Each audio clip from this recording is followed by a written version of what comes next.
Good afternoon, everybody. Good afternoon.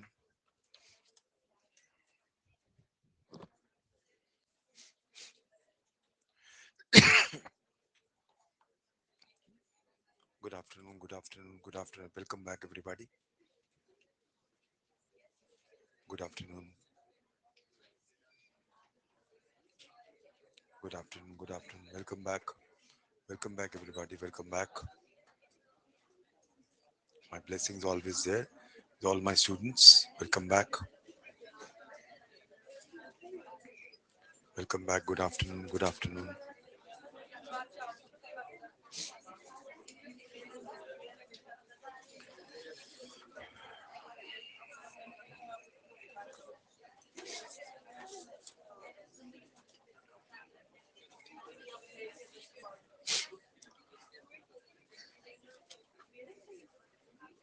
Refresh कीजिए. It is showing in the planner.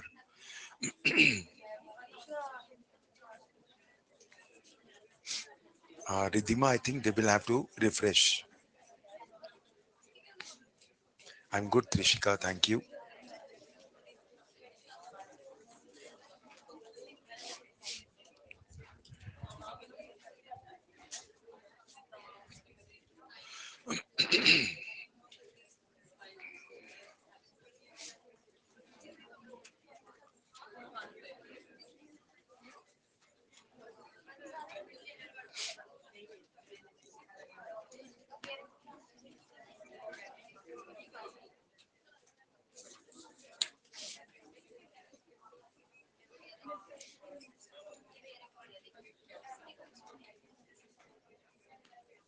Good afternoon. Good afternoon, everybody.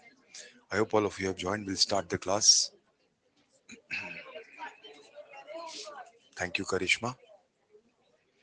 चलिए let's start. Let's start now our CRPC, BNSS rather.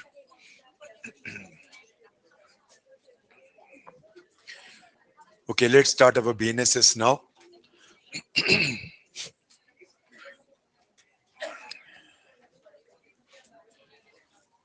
As we saw in my previous lecture, the criminal justice system has two basic aspects. When we are dealing with criminal law, we are dealing with cut and dried law. We are not dealing with those matters which are left to imagination. In other words, criminal law में सब कुछ लिखित में है, और अगर वो लिखित में नहीं है तो फिर वो जस्टिस सिस्टम में नहीं आ सकता. What is an offence? वो बेस है. As I told you in my previous class की सोशल ऑर्डर को मेंटेन करने के लिए state does not allow you to do certain acts or not to do certain acts which are prohibited, which if you do उसमें compensation नहीं है दूसरे को, उसमें पनिशमेंट है. You know, when I talk about punishment, naturally we go to the jurisprudence of punishment. जब punishment शुरू हुई थी तो it started more as what we call an eye for an eye or a tooth for a tooth वाला system. In other words, punishment was more of a retaliatory thing. तो जब शुरुआत हुई थी पनिशमेंट की तो it was basically something what we call a retaliatory aspect. Aahista Aahista realise हुआ कि नहीं, इसका एक और भी एंगल है. जो ऑफेंस कर रहा है उसको हम बंद कर देते हैं, prohibitory. So basically we had another aspect के उस बंदे को ही हम बंद कर देते हैं तो अब ऑफेंस कौन करेगा. सो पनिशमेंट का एक पर्पस हो गया प्रोहिबिटरी. उसके बाद रियलाइज हुआ कि नहीं, दूसरों को भी सबक मिलना चाहिए, डेटरेंट. और जैसे जैसे मॉडर्न एज आती गई, ह्यूमन राइट्स आते गए, तो रियलाइज हुआ कि hate the sin and not the sinner, तो रिफॉर्मेटरी एस्पेक्ट आया। तो वेदर इट वाज रिटेलिएटरी और प्रोहिबिटिव और डेटरेंट और रिफॉर्मेटरी, अलग अलग टाइम्स पे अलग अलग सोच रही है। जैसे आज की सोच है रिफॉर्मेशन, बट एक बेसिक फर्क था। सिविल जस्टिस सिस्टम में अगर कोई मेरा सिविल राइट इन्फ्रिंज कर रहा है तो वो सिर्फ पार्टी तक सीमित है, यानी only the plaintiff is the aggrieved party, दूसरे किसी पे असर नहीं होता। इसीलिए please remember, criminal justice system और सिविल जस्टिस सिस्टम में एक बहुत बड़ा फर्क है। Infringement of right in a civil law effects only the parties, but क्योंकि ऑफेंस एक ऐसी चीज होती है जो लोगों पे असर डालती है, लोगों की साइकी पे असर डालती है, सोशल ऑर्डर पे असर डालती है, इसीलिए ऑफेंसेस जो हैं वो सिर्फ विक्टिम तक सीमित नहीं होते, वो पूरी पब्लिक पे होते हैं। इसीलिए एक ऑफेंस का असर सिंस पूरी पब्लिक पे होता है, that is why here the infringement of a right which amounts to an offence is not limited only to the victim, it is the state. इसलिए अगर आप कोई ऑफेंस करते हो तो वो ऑफेंस सिर्फ विक्टिम के खिलाफ नहीं है, वो पूरी पब्लिक यानी कि स्टेट के खिलाफ है। क्योंकि स्टेट के खिलाफ है तो स्टेट सब कुछ करेगी आपके लिए, एफआईआर भी वो करेगी, कलेक्शन ऑफ एविडेंसेस भी वो करेगी, और ट्रायल भी आपके लिए वही लड़ेगी through PP. Civil justice system में कुछ भी मुफ्त नहीं होता, क्रिमिनल जस्टिस सिस्टम में सब कुछ मुफ्त होता है, बिकॉज सब कुछ स्टेट करती है। नाउ सिंस नेचुरली पनिशमेंट, चाहे वो प्रोहिबिटरी है, चाहे वो रिटेलिएटरी है, चाहे जो भी है, एक चीज तो क्लियर है कि पनिशमेंट है, punishment always must be suffered.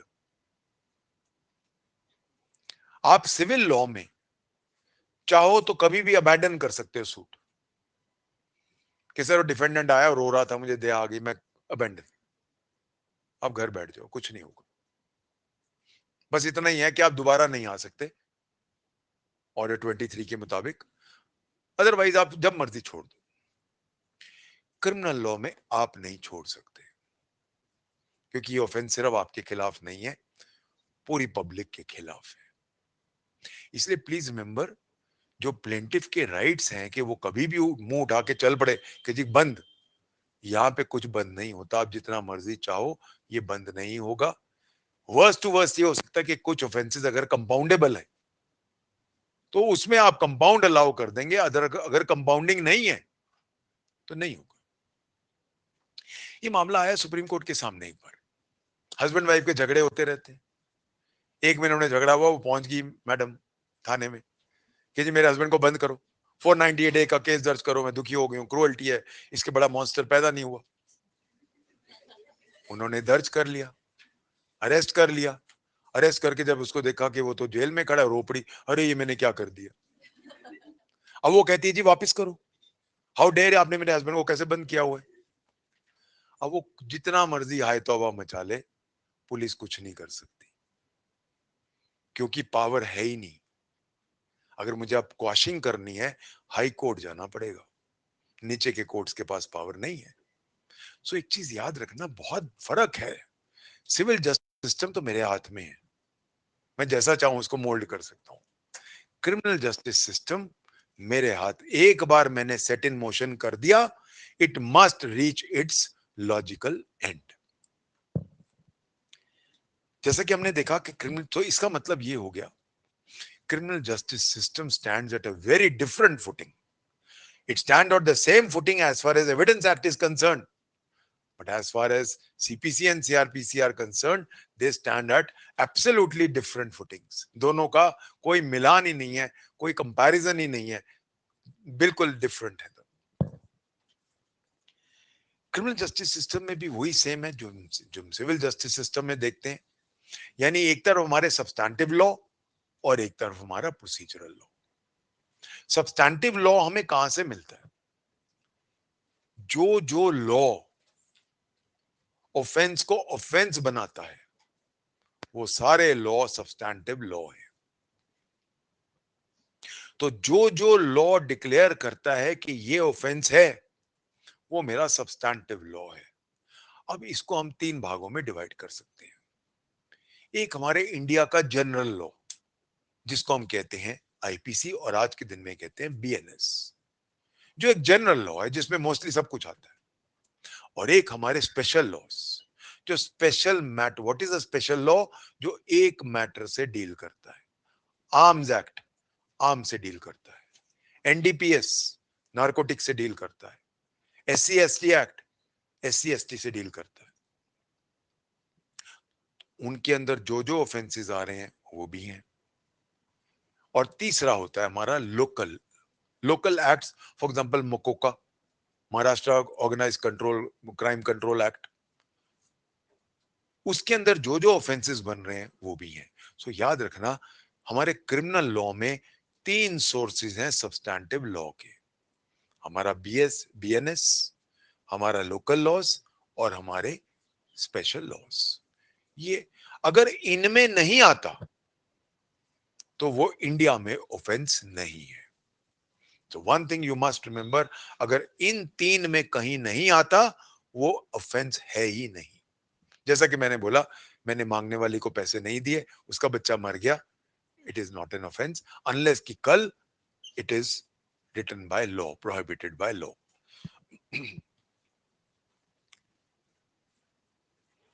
Procedure हम देख चुके हैं।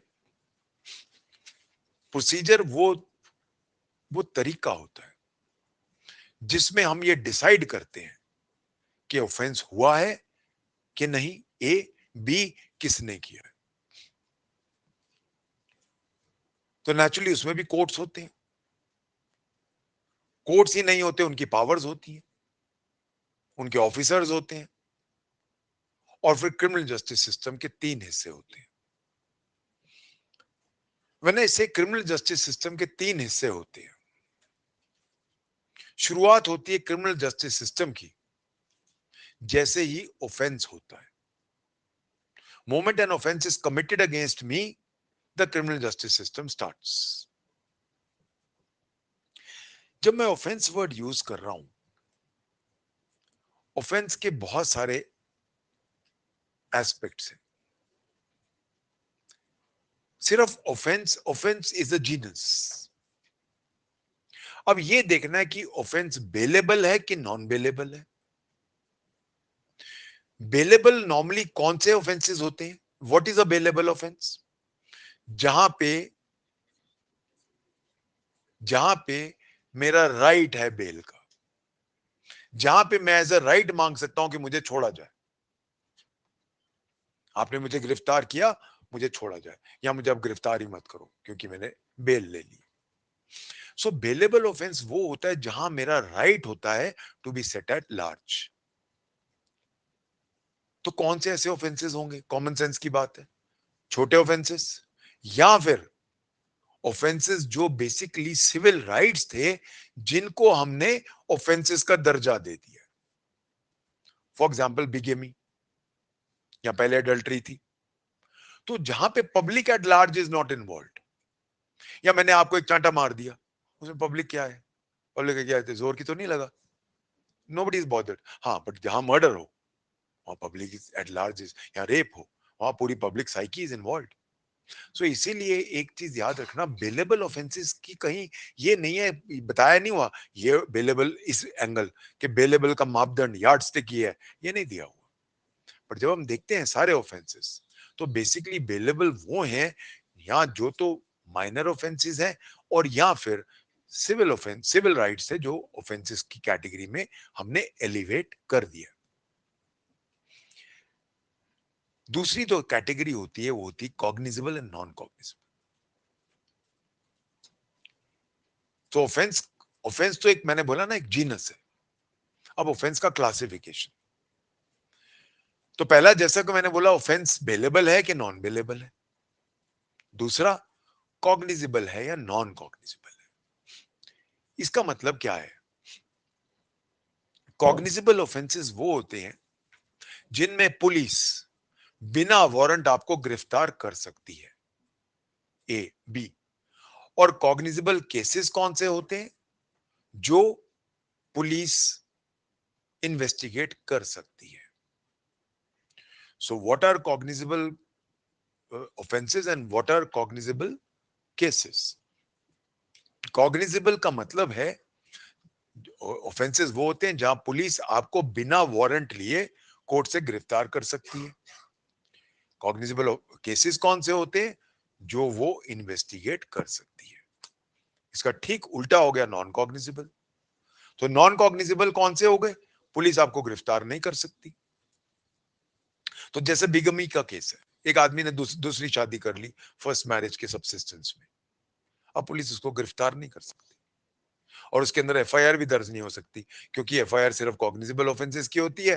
तो अब ना तो केस उसमें रजिस्टर हो सकता है और ना ही आपको पुलिस गिरफ्तार कर सकती है। तीसरा जो एंगल होता है वो होता है कौन सा कोर्ट उसको ट्राई करेगा। अब कौन सा कोर्ट उसको ट्राई करेगा, ये एक बहुत ही इंपॉर्टेंट एस्पेक्ट है। एक जनरल लॉ है जितना सीरियस ऑफेंस उतना बड़ा कोर्ट। जनरल लॉ क्या है? जितना बड़ा ऑफेंस उतना बड़ा कोर्ट। छोटा ऑफेंस छोटा कोर्ट, बड़ा ऑफेंस बड़ा कोर्ट।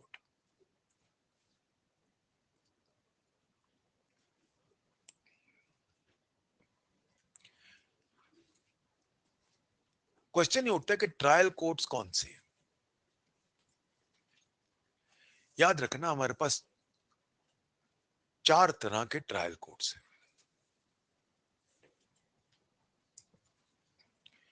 सबसे ऊपर होता है हाई कोर्ट।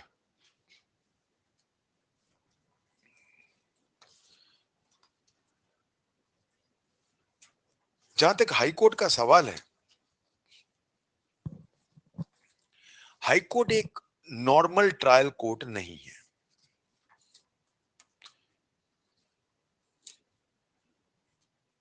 जब मैं कहता हूं नॉर्मल ट्रायल कोर्ट नहीं है का मतलब क्या है? कहीं पे भी कोई लॉ नहीं लिखता ट्रायबल बाय हाई कोर्ट। किसी भी लॉ में नहीं लिखा ट्रायबल बाय हाई कोर्ट। तो फिर मैं कैसे कह रहा हूं?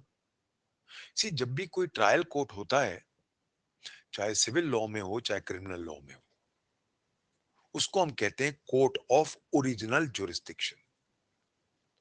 कभी भी हम ट्रायल कोर्ट वर्ड यूज नहीं करते, हम वर्ड यूज क्या करते हैं? Court of original jurisdiction. तो कौन से जुरिस्डिक्शन हो गए? कोर्ट ऑफ ओरिजिनल जुरिस्डिक्शन जो ट्रायल करता है, एपेलेट जुरिस्डिक्शन जो अपील सुनता है, रिविजनल जुरिस्डिक्शन जहां रिवीजन जाती है। ये जुरिस्डिक्शन होते हैं हमारे। तो अब क्वेश्चन ये उठता है कि हाई कोर्ट क्या कोर्ट ऑफ ओरिजिनल जुरिस्डिक्शन है? अगर है तो लिखा क्यों नहीं? ना आईपीसी में लिखा है ट्राइबल बाय हाई कोर्ट, ना ही कोई लोकल लॉ में लिखा है, ना ही कोई स्पेशल लॉ में लिखा है। तो फिर कैसे आप कह रहे हो? हम जब एक सेक्शन पे आते हैं सीआरपीसी के 407 सीआरपीसी, जो अब बन गया बीएनएसएस में 443 बीएनएसएस, वहां पे एक चीज लिखी है कि हाई कोर्ट अपनी रिवीजन की पावर में कोई भी केस चाहे तो नीचे से किसी भी कोर्ट से उठा के खुद ट्राई कर सकता है। तो ओरिजिनल जुरिस्डिक्शन जो है हाई कोर्ट का, वो स्पेशल है। वो वही केस ट्राई करेगा जो वो चाहेगा। यानी कि मैं एज अ विक्टिम या मैं as a member of the state ये नहीं कह सकता सर नीचे वाले तो सारे करप्ट है, मुझे बिल्कुल भी पता नहीं इनको लॉ आता भी है कि नहीं, सर मैं तो हाई कोर्ट में ही जाऊंगा। मैं नहीं कह सकता। यहां पे मुझे थोड़ा सा इंटर रिलेट करना है। सीपीसी और सीआरपीसी में बहुत बड़ा फर्क है। सीपीसी में जैसे सीआरपीसी में कितना बड़ा क्राइम है हायर कोर्ट में जाता है, पर हायर हायर कोर्ट कौन सा है? Session court. हाई कोर्ट कहीं नहीं लिखा, यानी कि अगर हाई कोर्ट में आपको ट्राई करवाना है तो हाई कोर्ट खुद लेगी। You can't say that this is triable by high court, no, there is no such thing. वो भी अपनी एक्स्ट्रा ऑर्डिनरी जुरिस्डिक्शन में अगर हाई कोर्ट चाहे तो 443 बीएनएसएस में खुद लेके जा सकती है, हाँ तब वो ट्राई करेगी। इन स्टार्क कंट्रास्ट सीपीसी में, जैसे क्रिमिनल लॉ में होता है कितनी बड़ी सजा, death penalty, life imprisonment, CPC में होता है कितना बड़ा सूट।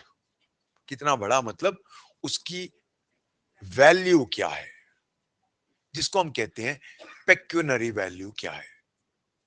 सपोज एक मामला है जो, जैसे दिल्ली में चले जाओ, वहां पे सपोज 500 करोड़ का मामला आ गया, तो दिल्ली में रूल ही यही है कि ये करेगा ही हाई कोर्ट। सो ये हाई कोर्ट ट्रायबल है in its original jurisdiction, not in its extraordinary jurisdiction. So एक चीज याद रखना, सीपीसी में ओरिजिनल जुरिस्डिक्शन है हाई कोर्ट की, बट क्रिमिनल लॉ में ओरिजिनल जुरिस्डिक्शन नहीं है पर एक्स्ट्रा ऑर्डिनरी है। सो एक चीज याद रखना, हाई कोर्ट ट्राई कर सकता है, yes. So is high court a trial court? Yes, but is it a regular trial court? No, it draws its powers only from extraordinary powers under section 443 BNSS.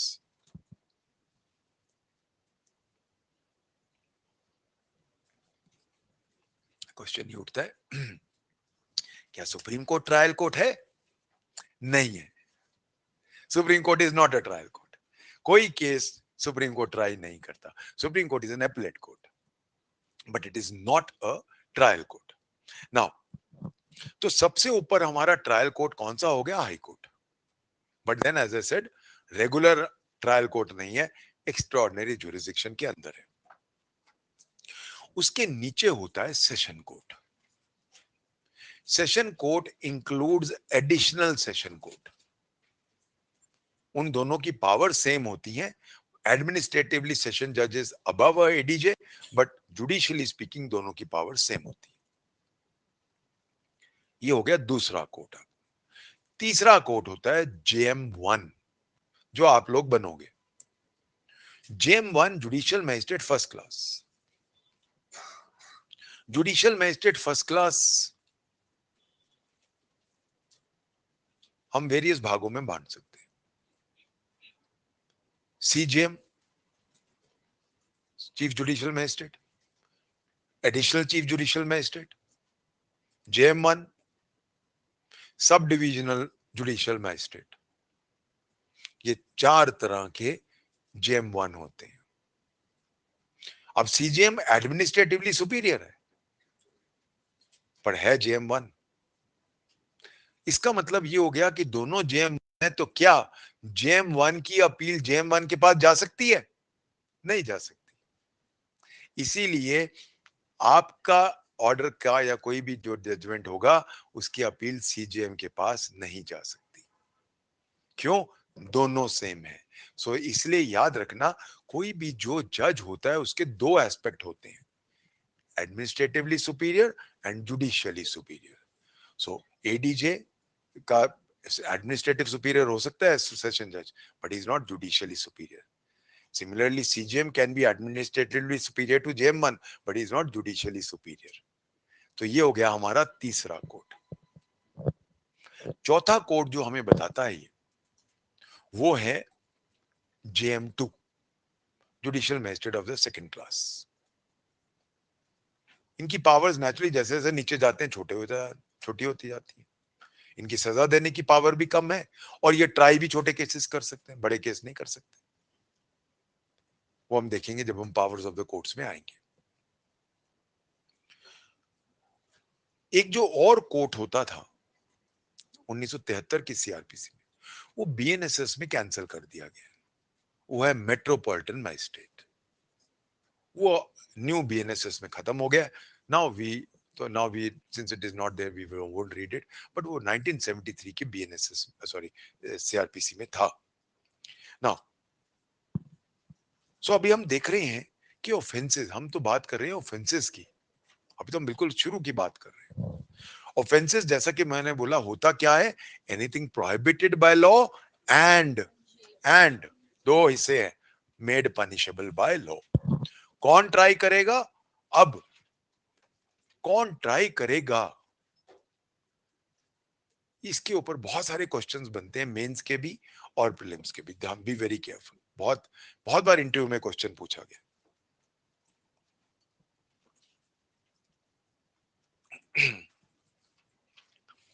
कौन try करेगा, एक बड़ा ही पेचीदा सवाल है, क्योंकि बाय एंड लार्ज हम बात कर सकते हैं डेथ पेनल्टी, लाइफ इंप्रिजनमेंट, 10 साल से ऊपर की पनिशमेंट सेशंस में जाएगा। पर जहां मैं कह रहा हूं कि लाइफ इंप्रिजनमेंट, डेथ पेनल्टी या 10 साल से ऊपर सेशन में जाएगा, जब मैं जाता हूं 409 आईपीसी में, criminal breach of trust by public servant, life imprisonment, जेएम1 ट्राइबल, आप ट्राई करोगे लाइफ इंप्रिजनमेंट दे सकते हो। सो क्वेश्चन ये उठता है, आप कोई बाटा रेट तो है नहीं। अगर बाटा रेट होता तो फिर आपके पास कैसे आ गया? यहां पर आ जाओ, forgery of a valuable security 467 IPC, tribal by first class magistrate, life imprisonment. इसका मतलब ये हो गया कि जब हम आईपीसी में जाते हैं या बीएनएस में जाते हैं तो कोई बाटा रेट नहीं है। जब आईपीसी लिखी जा रही थी, मैकॉले जब लिख रहा था और जब वो क्लासिफिकेशन लिख रहा था, उसने अपनी ड्राफ्ट आईपीसी में एक चीज लिखी है कि आईपीसी में बाटा रेट देना बड़ा मुश्किल है। हर ऑफेंस का पब्लिक पे क्या असर पड़ता है ये अलग अलग है, इसीलिए मैं हर ऑफेंस का अलग क्लासिफिकेशन दे रहा हूं। इसलिए याद रखना, ऑफेंसेस का क्लासिफिकेशन दो तरह का है, एक आईपीसी या बीएनएस का और एक बाकी लॉस का। मैं बार बार कह रहा हूं, ये क्वेश्चन आएगा आपका एग्जाम में आएगा। तो आईपीसी का सेक्शन वाइज दिया है बट बाकियों का नहीं दिया, बाकियों को एक पेज में निकाल दिया। सो प्लीज मेंबर, अब ये क्लासिफिकेशन कहां दिया है? बीएनएस में नहीं। यही क्वेश्चन पूछा गया था अभी इंटरव्यू में, बीएनएस में कहां दिया हुआ है? कहीं नहीं दिया हुआ, बीएनएसएस में दिया हुआ है। चलिए पहले वहीं चलते हैं, सबसे पहले श्री गणेश करते हैं हमारी सीआरपीसी का या बीएनएसएस का। Go straight to the schedule 1।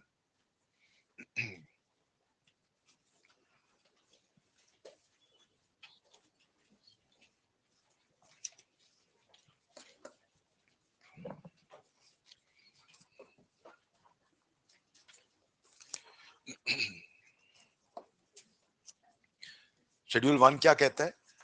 इसमें पहले एक्सप्लेनेटरी नोट्स का सेकंड पार्ट पढ़ो पहले। Go to part 2। In this schedule, expression magistrate of the first class and any magistrate does not include executive magistrate. Executive magistrate कहीं भी नहीं है। तो जहां एनी मैजिस्ट्रेट वर्ड यूज कर रहे हैं वहां पे एग्जेक्टिव मैजिस्ट्रेट नहीं होगा। The word cognizable stands for a police officer may arrest without warrant, and the word non-cognizable stands for a police officer shall not arrest without warrant. पहला आप देखो, पहला पार्ट ऑफेंसेस अंडर भारतीय न्याय संहिता, और हर section का अलग क्लासिफिकेशन है। क्लासिफिकेशन क्या है? ऑफेंस कौन सा है, पनिशमेंट क्या है, कॉग्निजिबल है कि नॉन कॉग्निजिबल है, बेलेबल है या नॉन बेलेबल है, या बाय व्हाट कोर्ट ट्रायबल है। एक चीज आप नोट कीजिए, एक चीज मिसिंग है, कंपाउंडेबल है या नहीं यहां नहीं लिखा, वो सिर्फ सेक्शन 320 सीआरपीसी में लिखा हुआ है। सो एक चीज याद रखना, क्लासिफिकेशन में कंपाउंडेबल या नॉन कंपाउंडेबल नहीं है।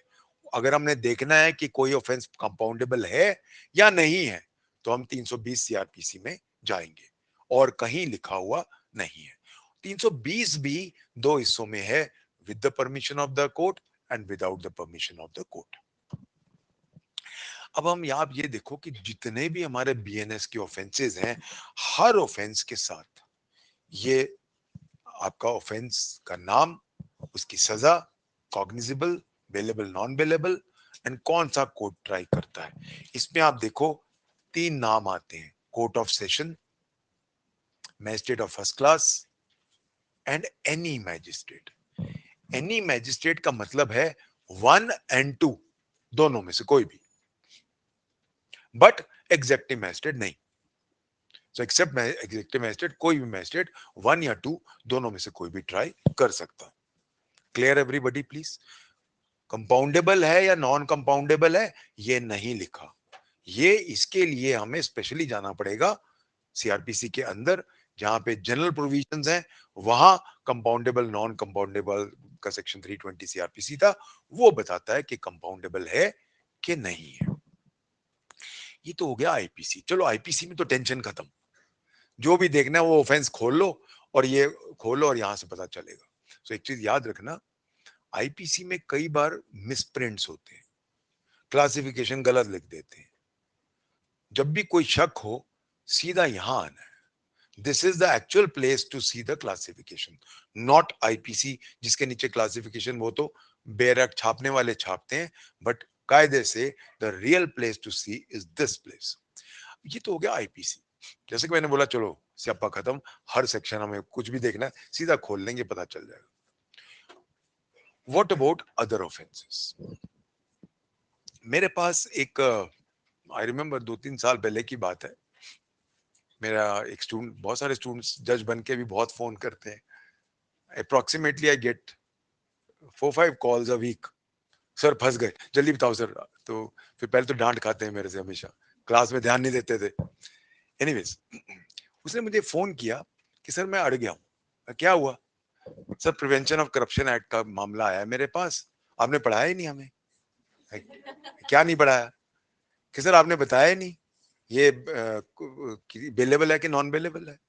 सर मुझे नहीं पता, मैं बेल के लिए आ गया, मैं अंदर आके जल्दी से बात कर रहा हूँ आपको। तो पहले तो मेरे से डांट पड़ी, फिर इसका जवाब का, सब सारे लोकल एंड स्पेशल लॉज का जवाब इसका पार्ट 2 है, शेड्यूल 1 के एंड में आ जाओ। और जज बनने के बाद मुझे मत फोन करना कि सर बताना बेलेबल है कि नहीं, कौन सा कोर्ट ट्राइबल है। सारों का जवाब यहां दिया हुआ है। Classification of offences as against other laws. अब यहां पे आईपीसी के अलावा हर लॉ को डील कर रहा है। इसको याद कर लेना, ये एग्जाम में बहुत बार पूछा है, मेनी मेनी टाइम्स। ऑफेंस कोई भी हो, लोकल हो, स्पेशल हो, if it is punishable with death, life imprisonment, or imprisonment for more than 7 years, more than 7 is not 7, so more than 7 means 7 plus, 7 साल 1 दिन, अगर 7 साल है तो वो नीचे आएगा फिर। सो मोर देन 7 years तो फिर कॉग्निजिबल है, यानी कि अब इस पे एफआईआर दर्ज हो सकती है। एक चीज याद रखना प्लीज, सिर्फ कॉग्निजिबल केसेस की एफआईआर दर्ज हो सकती है। हम अभी आने वाले हैं उस पे, क्योंकि यहाँ पे बताना पड़ रहा है तो मैं बात कर रहा हूं ओनली कॉग्निजिबल ऑफेंसेस। तो जहां लिखा है कॉग्निजिबल वहां पे एफआईआर दर्ज हो सकती है। तो अगर ये कॉग्निजिबल नहीं है तो एफआईआर दर्ज नहीं हो सकती। तो क्या ये पुलिस में जा सकता है केस? यस। तो अगर 7 साल से ऊपर की पनिशमेंट है तो पुलिस में जा सकता है, और पुलिस आपको बिना वारंट गिरफ्तार कर सकती है। क्या ये बेलेबल है? नॉन बेलेबल है। सो ये बेलेबल नहीं है, यानी कि अब बेल आपका राइट नहीं है, कोर्ट चाहे तो आपको दे सकती है। कौन सा कोर्ट ट्राई करेगा? Session court. क्लियर हो गया सब? कोई भी लॉ हो, अगर 7 साल से ऊपर सजा है, सेशन ट्रायबल है, नॉन बेलेबल है, कॉग्निजिबल है। क्लियर? अब prevention of corruption act up to 7 years है। अप टू 7 इयर्स क्या इसमें आ रहा है? नहीं आ रहा, ये 7 इयर्स अबव है। सो अप टू 7 का मतलब 7 से कम। चलिए अब अगला देखते हैं। If punishable with imprisonment for 3 years and upwards but not more than 7 years। 7 साल कहां आएगा? यहां आएगा। 7 से ज्यादा कहां जाएगा? वहां ऊपर वाले में जाएगा। ये बहुत बारीकी आप प्लीज ध्यान रखिएगा। सो अगर 3 साल से 7 साल तक सजा है, कॉग्निजिबल है, एफआईआर दर्ज हो सकती है, नॉन बेलेबल है, और अब जेएमआईसी ट्राइबल है।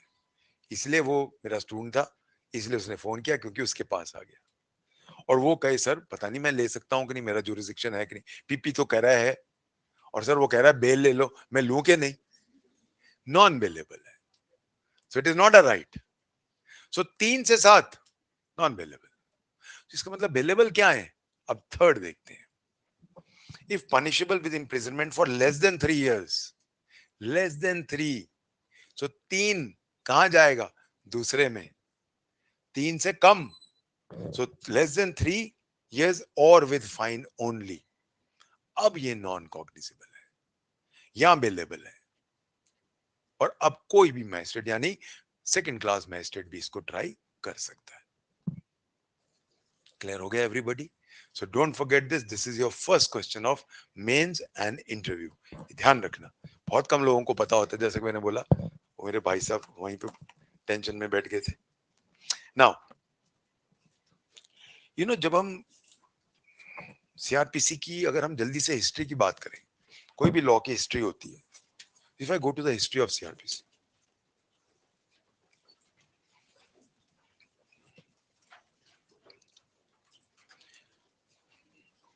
जैसा कि मैंने बोला आपको पिछले क्लास में, हमारा प्रोसीजरल लॉ हिंदू लॉ में ही शुरू हो गया था। याज्ञवल्क्य स्मृति, नारद स्मृति, they all laid down procedures of court both in criminal and civil law। But अंग्रेजों में आने के बाद पहले क्या था कि 1861 तक हमारे पास 3 सुप्रीम कोर्ट थे। Supreme court were established by the 1773 regulating act, जहां सदर निजामत बना था पहली बार कलकत्ता में, उसके बाद बॉम्बे में, और उसके बाद मद्रास में। तो हमेशा हमारा एपेलेट कोर्ट जो होता था वो सुप्रीम कोर्ट होता था। सबसे पहले ब्रिटिश ने किया कि सीआरपीसी 2 होंगी, 2 प्रोसीजर होंगे, एक प्रेसिडेंसीज के और एक प्रोविंसेस के। तो जो प्रेसिडेंसीज के थे वहां तो सुप्रीम कोर्ट था, इसीलिए criminal procedure supreme court act बना पहला 1852 फॉर प्रेसिडेंसीज। तो 2 तरह के बनाने पड़े, एक हो गया आपका प्रेसिडेंसीज के लिए, एक हो गया प्रोविंसेस के लिए। जो प्रेसिडेंसी के लिए बनाए उसमें नेचुरली तीनों प्रेसिडेंसीज में सुप्रीम कोर्ट थे, हाई कोर्ट तो था ही नहीं तब, इसीलिए इन्होंने बनाया पहला तीनों प्रेसिडेंसीज के लिए common criminal procedure law, criminal procedure supreme courts act 1852। 1861 में high courts act was passed, और 1861 में हाई कोर्ट्स एक्ट पास होते ही तीनों सुप्रीम कोर्ट खत्म कर दिए गए और 3 हाई कोर्ट्स आ गए। 1862 में तीनों हाई कोर्ट्स बन चुके थे, कलकत्ता, बॉम्बे, मद्रास, और उसके बाद फिर हर प्रोविंस में हाई कोर्ट आता गया, आगरा आया, इलाहाबाद आया, बाकी आते गए।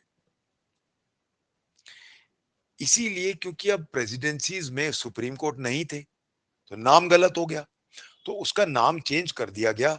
जो supreme court criminal procedure act था उसको बना दिया गया high court criminal procedure act 1865। तो अब high court criminal procedure act बन गया supreme court criminal procedure act की जगह, क्योंकि सुप्रीम कोर्ट ही खत्म हो गए थे, तो नेचुरली अब उसके लिए ये आ गया। जहां तक प्रोविंसेस थे, तो वहां पे there was what we call the criminal procedure for provinces act, और वो हमारा एक्ट था 1861 का, 1861। But there was no uniform, जैसे मैंने बोला प्रेसिडेंसीज का अलग प्रोसीजर था और प्रोविंसेस का अलग था, तो दो तरह की सीआरपीसी चलती थी इंडिया में। तब रियलाइज हुआ कि हमारा we should have a uniform criminal code in the country, और फिर इन्होंने प्रेसिडेंसीज का और प्रोविंसेस का एक ही कानून बनाया, और पहली सीआरपीसी यूनिफॉर्म कोड आता है 1882 में। तब 1882 में दोनों को मर्ज करके एक यूनिफॉर्म सीआरपीसी बना दी गई, जो पूरे के पूरे कंट्री में लागू हो गई। अब इसमें बहुत सारी कमियां थी, इन सब कमियों को खत्म कर दिया गया, और इनकी वजह, अब इसकी जगह आता है हमारा फाइनल कोड 1898 का सीआरपीसी। ये एक इतना अच्छा लॉ लिखा गया था कि ये 1973 में जब तक हमने नया सीआरपीसी नहीं लाए, यही चल रहा था। जैसे आज भी सीपीसी 1908 का चल रहा है, क्योंकि उसमें इतनी अच्छा है कि हम चेंज करने की जगह ही नहीं है। एज अ रिजल्ट, अब जब इंडिया आजाद हुआ तो रियलाइज हुआ कि 1898 के कोड में बेसिक गलतियां हैं। बेसिक गलतियां क्या हैं? पहला एक बेसिक एस्पेक्ट था कि कॉन्स्टिट्यूशन के खिलाफ है। ये क्वेश्चन बहुत बार इंटरव्यू में पूछा गया है कि 1898 के कोड को क्यों चेंज किया गया और 1908 के सीपीसी को चेंज क्यों नहीं किया गया। This is a question which is asked in the interview many times. Why, what was the need of changing the criminal code and why was CPC not changed? Now, CrPC में एक inherent problem थी कि हमारा article 50 कहता है, constitution का directive principle है, वो ये कहता है that there must be a complete division of powers between judiciary and executive. Executive और जुडिशरी की पावर्स बिल्कुल अलग होनी चाहिए। There should be no merging of powers. इस चीज के खिलाफ था 1898, क्योंकि वहां पे, क्योंकि गवर्नर जनरल का टाइम होता था, वाइसरॉय का टाइम होता था, वहां पे जो एग्जेक्टिव मैजिस्ट्रेट होता था वही जुडिशियल मैजिस्ट्रेट का भी काम कर लेता था। तो बहुत बड़ी खामी थी ये।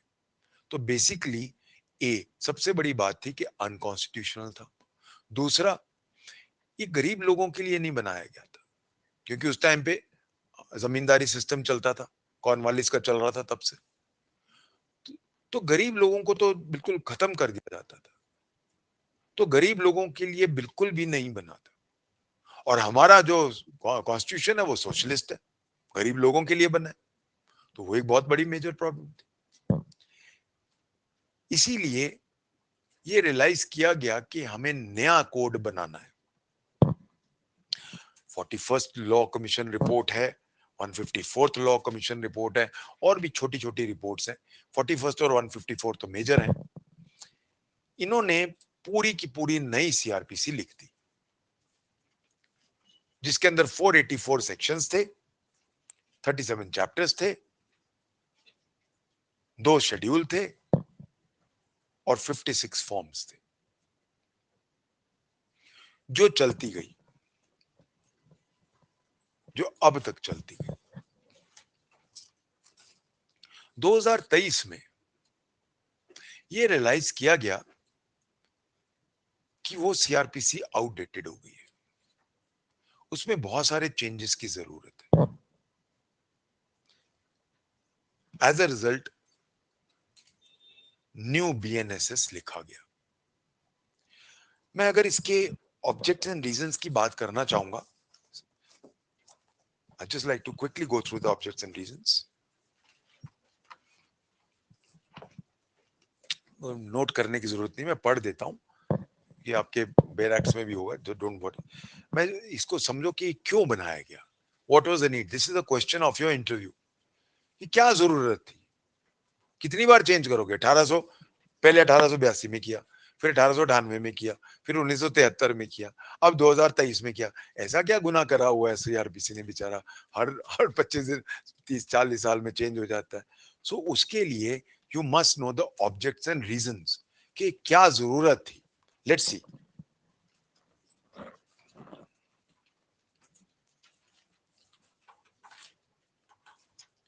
Fast and efficient justice system is an essential component of good governance.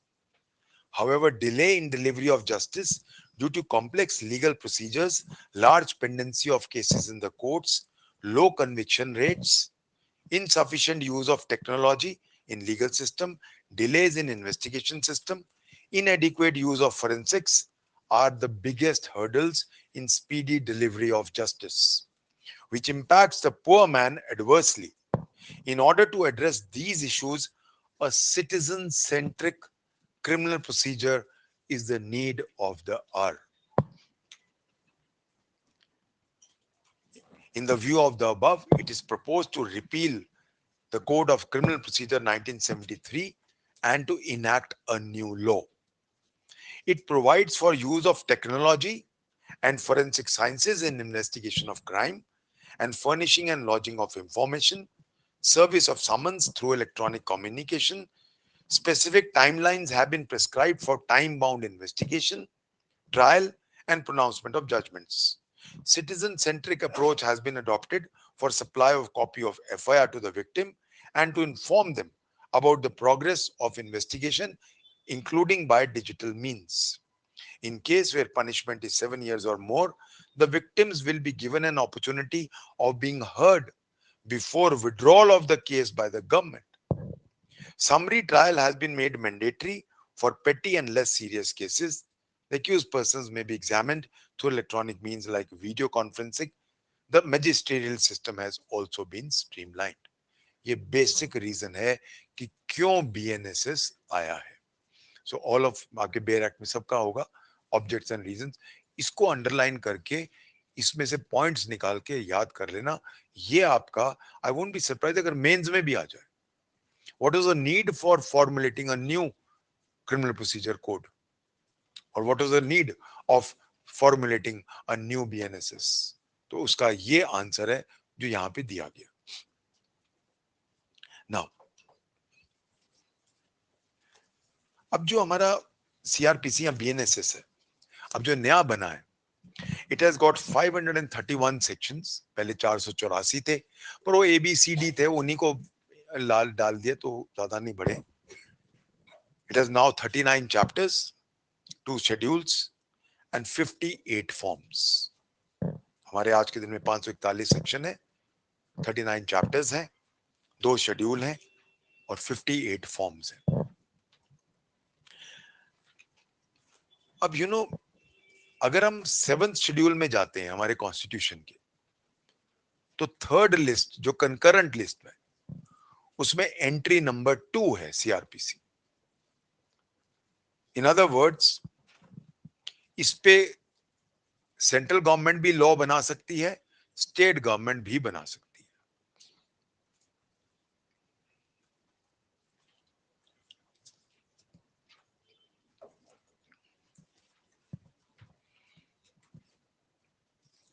हमेशा याद रखना कि जब भी कोई कंकरेंट लिस्ट में मामला होता है, अगेन ये अभी जो मैं डिस्कस कर रहा हूं, ये इंटरव्यू का बहुत पेट क्वेश्चन है, ध्यान रखिएगा। पहला क्वेश्चन ये उठता है, जो कोड होता है, जैसे अभी सीआरपीसी है या जो अभी बीएनएसएस है, अगर इसको अमेंड करना है तो आप इसको एक्ट से अमेंड कर सकते हो या ऑर्डिनेंस से भी अमेंड कर सकते हो। Point number 1। तो अगर इसको सरकार चाहे, सेंट्रल गवर्नमेंट चाहे, तो उसको नए एक्ट से भी अमेंड कर सकती है और ऑर्डिनेंस से भी अमेंड कर सकती है। अगर स्टेट गवर्नमेंट ने अमेंड करना है तो याद रखना, assent of the president is a must. Article 254 clause 2 में the assent of the president is a must. एक चीज और, जहां पे कोई स्टेट लॉ बनाता है जो सेंटर के लॉ के खिलाफ है, विच इज रिपग्नेंट, तो अगर स्टेट कोई लॉ बना रहा है उसी मामले पे जहां पे सेंटर का लॉ उल्टा है, so one thing we must remember, that law has to be reserved for the consideration of the president. अब पार्लियामेंट की मर्जी है कि वो उस स्टेट अमेंडमेंट को एक्सेप्ट करे, उसको चेंज करे टोटली। सो बॉस इसमें तो पार्लियामेंट ही है। So always remember, in concurrent powers, no doubt the state has powers to make amend, but with the permission, with the assent of the president. दूसरी बात, अगर by chance आपने कोई law बना दिया जो सेंटर के लॉ के उल्टा है, तो सेंटर का लॉ प्रिवेल करेगा। All this is covered by article 264, 254। I hope everybody is now clear on this aspect of CRPC. तो CRP तो BNSS कौन अमेंड कर सकता है? दोनों कर सकते हैं। कैसे कर सकते हैं? एक्ट से कर सकते हैं, ऑर्डिनेंस से कर सकते हैं। पर स्टेट की पावर्स अमेंडमेंट की बहुत लिमिटेड है। It can't go against the ethos A B. अगर वो इथॉस के खिलाफ जा रहा है तो फिर प्रेसिडेंट की तो पर असेंट चाहिए। अब प्रेसिडेंट की असेंट जो है वो पार्लियामेंट के थ्रू ही आती है, काउंसिल ऑफ मिनिस्टर्स से ही आती है, तो वो फिर होगा ही नहीं। I hope everybody is clear on this very important aspect. Now once we clear on these aspects, जो हमारा नया अब बना है बीएनएसएस, उसके गाइडिंग प्रिंसिपल्स क्या क्या है?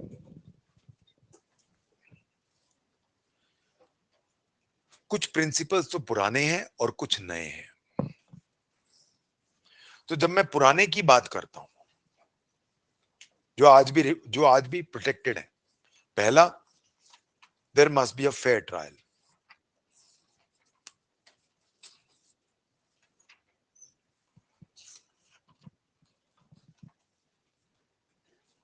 दूसरा, फेयर ट्रायल में ही एक एक एस्पेक्ट होता है natural justice. So fair trial होना चाहिए, नेचुरल जस्टिस होना चाहिए। नेचुरल जस्टिस का बेस क्या होता है? No one should be condemned without being heard. Natural justice का बैकबोन क्या होता है? No one should be condemned without being heard. Natural justice and fair trial are a part of my right to life. So basically कोई भी procedure अगर fair trial के provisions नहीं डालता, नेचुरल जस्टिस के प्रोविजंस नहीं डालता, it is unconstitutional because it is basically against Article 21, my fundamental right to life. Next, there should be minimum delay. Justice delayed is justice denied. So there should be minimum delay investigation, trial, and judgment.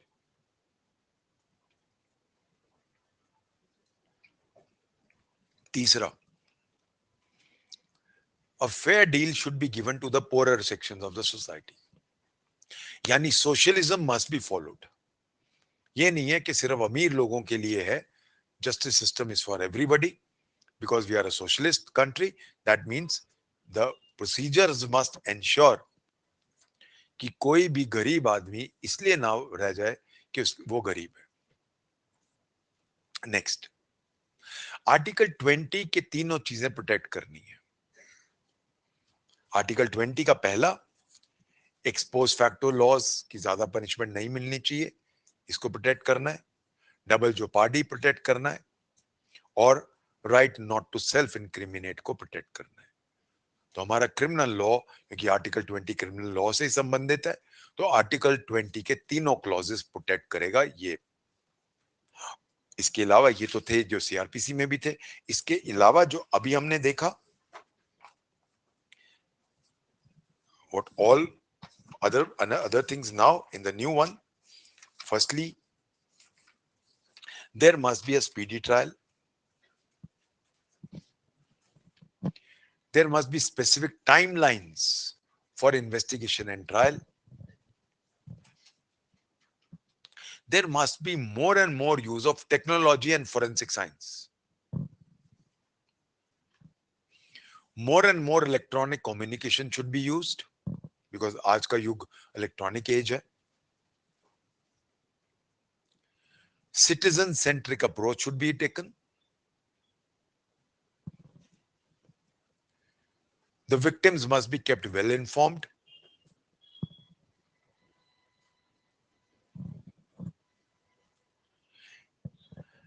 And victims' right to be heard at all stages has been introduced. ये जो मैं अभी कह रहा हूं कि victims' right to be heard has been introduced, इसके लिए प्लीज मेंबर, हमारा जो क्रिमिनल जस्टिस सिस्टम या क्रिमिनल ज्यूरिस्प्रूडेंस है वो एक चीज पे बेस्ड है. Let 100 accused go free rather than one innocent suffer. यानी 100 गुनाहगारों को आप छोड़ दो, एक बेगुनाह को ना तंग करो. ये आउटडेटेड कंसेप्ट हो गया. दैट मींस जो हमारा बेसिक क्रिमिनल ज्यूरिस्प्रूडेंस था वो बेस्ड था on presumption of innocence of the accused.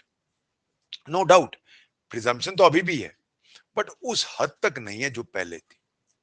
क्योंकि पहले ये होता था कि 100 गुनाहगार को छोड़ दो.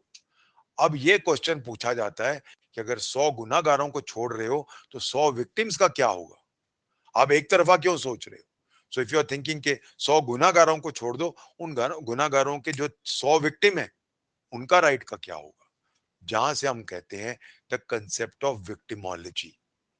सो concept of victimology no doubt 1973 की सीआरपीसी में ऐड हो गया था, बट उसको एक फाइन ट्यूनिंग की गई है इस बीएनएसएस में भी.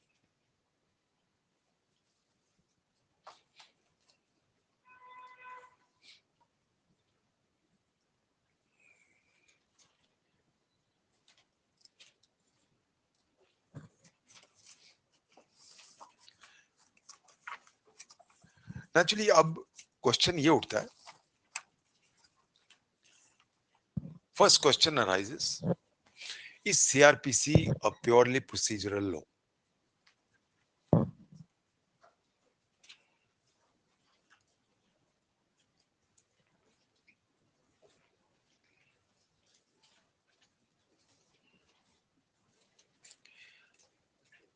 नाउ बीएनएसएस और CrPC is not a purely adjective law.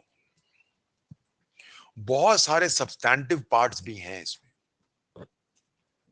कौन से सब्सटैंटिव पार्ट्स हैं. मेंटेनेंस, एग्जीक्यूटिव मैजिस्ट्रेट के बहुत सारे प्रोविजंस, या एक पूरा एरिया है जो हम बात करेंगे आगे जाके, पूरा चैप्टर है जहां पे कोर्ट अपनी तरफ से नई सजाएं दे सकता है. फॉर एग्जाम्पल कोई विटनेस नहीं आ रहा, आप उसको समरी सजा दे सकते हो. तो बहुत सारी सजाएं जो आईपीसी में हैं, बट उनको समरी बना के यहां डाल दिया गया है. वो उसका सब्सटैंटिव पार्ट है. इसके अलावा कुछ ऑफेंसेस ऐड किए हैं इसने, या रादर कुछ पनिशमेंट्स ऐड किए हैं. फॉर एग्जांपल एडमोनिशन वो नहीं थी. कम्युनिटी सर्विस ऐड तो किया बीएनएस ने, पर डिफाइंड है बीएनएसएस में. जब हम आते हैं सेक्शन 23 के एक्सप्लेनेशन में, तो community service has been defined not in IPC, not in BNS, but it has been defined in CrPC.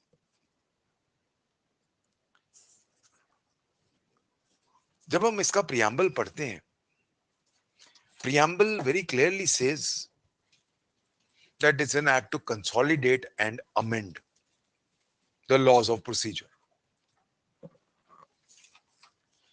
See, जब मैं कहता हूं कि it is to consolidate and amend, ये क्वेश्चन भी इंटरव्यू में पूछा गया, ध्यान रखिएगा. जब भी वर्ड कंसोलिडेट होता है, इसका मतलब है कि पुराने सारे लॉस इसमें आ गए, पुराने सारे लॉस खत्म. So whenever I say that I am consolidating laws, इसका मतलब है पुराने सारे लॉज खत्म, सारे कंसोलिडेट करके मैंने इसमें ले आया हूं। Point number 1। जहां मैं अमेंड वर्ड यूज करता हूं, अमेंड का मतलब ये नहीं होता कि नया लाना। अमेंड का मतलब क्या होता है? ऑलरेडी एग्जिस्टिंग लॉ को चेंज करना। सो दो चीजें हैं। अब यहां से आंसर निकलता है, क्या बीएनएसएस नया लॉ है? इसलिए मैं कह रहा हूं इंटरव्यू का क्वेश्चन है। The answer is no. कैसे कह रहे हो आपके नया लॉ नहीं है? Sir, go to the preamble of BNSS, it says it's an act to consolidate. Consolidate किनको किया जाता है? जो ऑलरेडी एग्जिस्टिंग है। एंड टू अमेंड, अमेंड भी किसको किया जाता है? जो ऑलरेडी एग्जिस्टिंग है। I hope everybody is clear. ये सारे आपके इंटरव्यू के क्वेश्चंस हैं, प्लीज ध्यान रखिएगा। उस टाइम पे सूझती नहीं है ये चीजें, और इसका जवाब तो अब अभी ये ध्यान रखिए। अब क्वेश्चन ये उठता है कि क्या ये रेट्रोस्पेक्टिव है? जो केसेस ऑलरेडी चल रहे हैं, क्या उनपे सीआरपीसी, जो सीआरपीसी के केसेस चल रहे हैं, क्या उनपे बीएनएसएस लगेगा? तो ऑलवेज रिमेंबर, दो तरह के लॉज होते हैं, substantive and procedural. As a general rule, substantive laws are never retrospective. Substantive laws यानी राइट्स आप पीछे जाके क्रिएट या खत्म नहीं कर सकते। And procedures by and large are retrospective. So मोटा मोटा याद रखना, एज अ जनरल रूल, जितने भी हमारे सब्सटैंटिव लॉज हैं, they are never retrospective, and procedural laws are mostly retrospective. सिर्फ एक हालत में दे आर नॉट रेट्रोस्पेक्टिव, जहां पे अगर हम रेट्रोस्पेक्टिव रखें तो उनका it will cause serious prejudice to the parties. तो जहां बहुत बड़ा नुकसान हो रहा है मेरा पीछे अप्लाई करने में, वहां अप्लाई नहीं करेगा, वहां आर्टिकल 20 आ जाता है। So one thing we must remember. अब ये क्वेश्चन उठता है कि क्या बीएनएसएस रेट्रोस्पेक्टिव है? उसके लिए please remember, a date was given that it will apply from 1 July. So इसीलिए, क्योंकि बोला गया था it will made applicable from 1 July, इसीलिए ये प्रोस्पेक्टिव है। सो इसीलिए ऑलरेडी जो केसेस चल रहे हैं उनका 1 जुलाई के बाद ये अप्लाई होगा, 1 जुलाई से पहले वालों पे अप्लाई नहीं होगा, उन पे सीआरपीसी ही चलेगा। I hope everybody is now clear on all these aspects. Now we go to the applicability. BNSS कहां कहां लागू होता है? ये क्वेश्चन प्रीलिम्स में भी आया हुआ है, और एक बार मैंने देखा था मेंस में भी आया था, जुरिसडिक्शन ऑफ सीआरपीसी। पहले क्योंकि हर जगह लिखा होता था it does not, it extends to whole of India except Jammu and Kashmir. अब जम्मू एंड कश्मीर, क्योंकि रीऑर्गेनाइजेशन एक्ट आ चुका है 2019 का, now BNSS applies to Jammu and Kashmir also. However वो कहां अप्लाई नहीं करती, ये क्वेश्चन प्रीलिम्स का है, please be very careful. I can expect this in prelims. मोटा मोटा याद रखना, दो जगह, सीपीसी बहुत जगह अप्लाई नहीं करती, लक्षद्वीप, विशाखापट्टनम के बहुत सारे एरियाज वगैरह वगैरह, हम अभी सीआरपीसी की बात कर रहे हैं। BNSS does not apply to two areas, Nagaland and tribal areas. जब मैं कहता हूं नागालैंड तो, या tribal areas have been defined in the constitution, और I will not say defined, I will say dealt with. Para 20 of schedule 6 tells us कौन से हमारे ट्राइबल एरियाज हैं।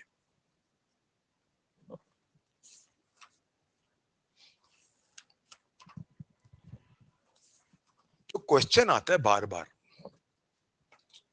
क्या कोई ऐसा हिस्सा है सीआरपीसी का, नाउ बीएनएसएस, जो यहां पे अप्लाई होता है? सो प्लीज खोल के देखिए अपना बेयर एक्ट, 3 चैप्टर दिए गए हैं, बाकी सीआरपीसी अप्लाई नहीं होगी, ये 3 चैप्टर अप्लाई होंगे। चलिए देखते कौन से चैप्टर है।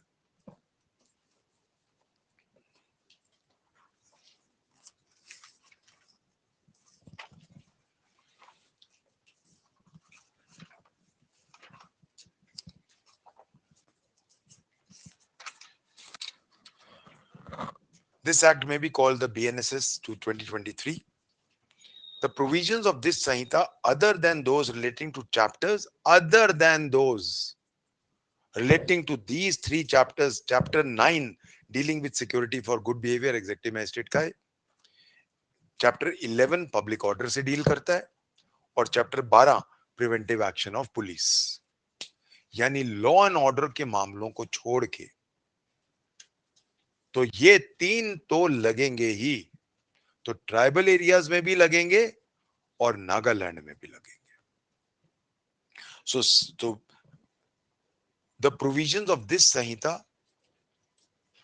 except these chapters shall not apply, यानी कि BNSS shall not apply except these three chapters. कहां? To the state of Nagaland. Second, to the tribal areas. Tribal areas explanation जो 6th शेड्यूल के पैरा 20 में दिए गए हैं। Now, अब क्वेश्चन ये उठता है कि सपोज अब उनको अपना बनाना पड़ेगा, ये क्यों आउट है? सी अभी जो नए स्टूडेंट्स आए हैं, हमने अभी कॉन्स्टिट्यूशन नहीं पढ़ा। कॉन्स्टिट्यूशन में लिखा है कि इनको हम स्पेशल स्टेटस दे रहे हैं because they are purely tribal in area. We want to protect their identity. That is the reason why we are to protect their identity, we are now allowing them to follow their own laws. But having said this, अब अपना code बनाना पड़े तो क्या ये use ही नहीं कर सकते BNSS? ये चाहें तो कर सकते हैं, ये चाहें तो उनको चेंजेस करके, इंसिडेंटल चेंजेस करके या जो भी चेंजेस करके अप्लाई कर सकते हैं। So one thing we must remember, it is not that there is a bar. They can use it if they want it, and they can use it after changing it. इस चीज को cover करता है B. चलिए B देखते हैं, ये चीज क्लियरली लिखी हुई है, क्या बोल रहा है? To the tribal areas, but the concerned state government may apply such provisions or any of them to the whole or part of state of Nagaland or to such tribal areas as the case may be, with such supplemental, incidental or consequential modifications as may be specified in the notification. Question क्या पूछा गया था? बहुत ध्यान, एक एक बारीक बारीकियां पढ़ना सीखो। क्या लिखा है कि स्टेट गवर्नमेंट अगर इसको अप्लाई करना चाहे तो क्या लेजिस्लेचर में पास करना पड़ेगा बिल? ये notification, it is an executive order. तो अगर मुझे सीआरपीसी या मुझे अगर बीएनएसएस अप्लाई करना है तो मैं सिंपल एग्जीक्यूटिव ऑर्डर यानी कि गैजेट नोटिफिकेशन में आदेश निकाल के अप्लाई कर सकता हूं। तो इट इज नॉट कि सीआरपीसी अप्लाई करनी है तो स्टेट का अमेंडमेंट निकालो, स्टेट का लेजिस्लेचर निकालेगा, कुछ नहीं करना। प्योरली एग्जीक्यूटिव ऑर्डर से बीएनएसएस फुल्ली अप्लाई कर सकते हैं, पार्शियली अप्लाई कर सकते हैं, या चेंजेस करके अप्लाई कर सकते हैं। लर्न टू रीड दिस, ये बारीक चीजें बाय नोटिफिकेशन। नहीं तो क्या होता, this must be pass by the assembly of the house, ये नहीं लिखा। इसका मतलब है सरकार चाहे तो अपना एग्जीक्यूटिव नोटिफिकेशन कर सकती है, अगली सरकार आएगी वो कहेगी क्या गलत ऑर्डर पास कर दिया, वो चेंज कर सकती है। And it is not a legislative order. It so question क्या उठता है, इफ नागालैंड और tribal areas want to apply BNSS, it can do so A, by a legislative order, B, by a purely executive order, C, by executive order ratified by legislative order, D, none of the above. It is an executive order. इस तरह के prelims में questions आएंगे। I hope everybody is now clear कि ये किस तरह देखना है। Okay, now that we are clear on this, अब आते हैं हम अगला part. CRP sorry BNSS, excuse me अगर मैं गलत, सीआरपीसी बार बार मेरे मुंह से निकलता है, इतने साल पढ़ाता रहा हूं, तो please excuse me for that. BNSS में क्वेश्चन ये उठता है कि किस पे अप्लाई करती है। क्या बीएनएस पे अप्लाई करती है सिर्फ, कि लोकल और स्पेशल लॉज पे भी वही करती है? क्या इंडिया में एक यूनिफॉर्म प्रोसीजर है? अगर है तो कहां लिखा है? Section 4। All these are very important from our prelims point of view as well as from our interview point of view. तो क्या इंडिया का एक ही प्रोसीजर है कि लोकल लॉज का अलग है? नाउ इसके लिए, before I go to the specific laws, एक चीज मोटी मोटी याद रखनी है। जितने भी ऑफेंसेस हैं सबका यही लॉ है, चाहे वो बीएनएस के ऑफेंसेस हैं, चाहे वो लोकल लॉज, चाहे स्पेशल लॉज के ऑफेंसेस हैं, प्रोसीजर एक ही है। अगर प्रोसीजर नहीं लिखा गया तो, अगर लिखा गया है फिर वो प्रोसीजर ओवरराइड करेगा सीआरपीसी को। सो अगर कोई प्रोसीजर नहीं दिया गया तो बीएनएसएस चलेगा। अगर दिया गया, फॉर एग्जांपल एनडीपीएस में छोटे मोटे चेंजेस हैं प्रोसीजर के, बेल के प्रोविजंस अलग हैं वहां, तो क्या अब हम सीआरपीसी को देखें कि उसको देखें? अब हम एनडीपीएस को देखेंगे। सो जहां जहां जिस जिस स्पेशल या लोकल लॉ में अपना प्रोसीजर है वो सीआरपीसी को ओवरराइड करेगा, ए बी। पर हर चीज तो नहीं लिखता स्पेशल लॉ। अब ये तो नहीं है कि स्पेशल लॉ अपना कोड लिख रहा है पूरा, तो जहां जहां वो चुप है सीआरपीसी अप्लाई करेगा। सो मोटा मोटा every law every substantive law will be covered by this procedure A, B. Wherever they have their own procedure, that will override, but where despite having some procedure and it is quite on other procedures, their CRPC will apply. Yes.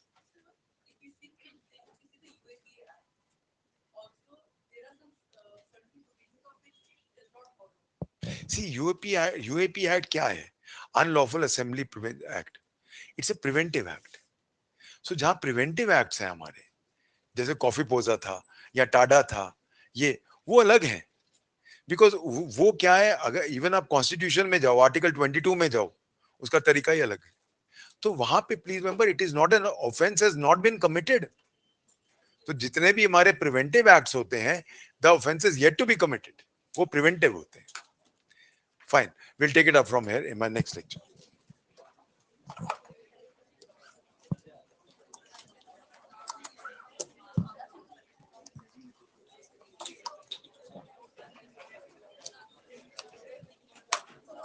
Thank you, everybody. Thank you. Thank you. See you all. Tomorrow will be Hindu law and limitation. Wednesdays and Sundays, Hindu law and limitation.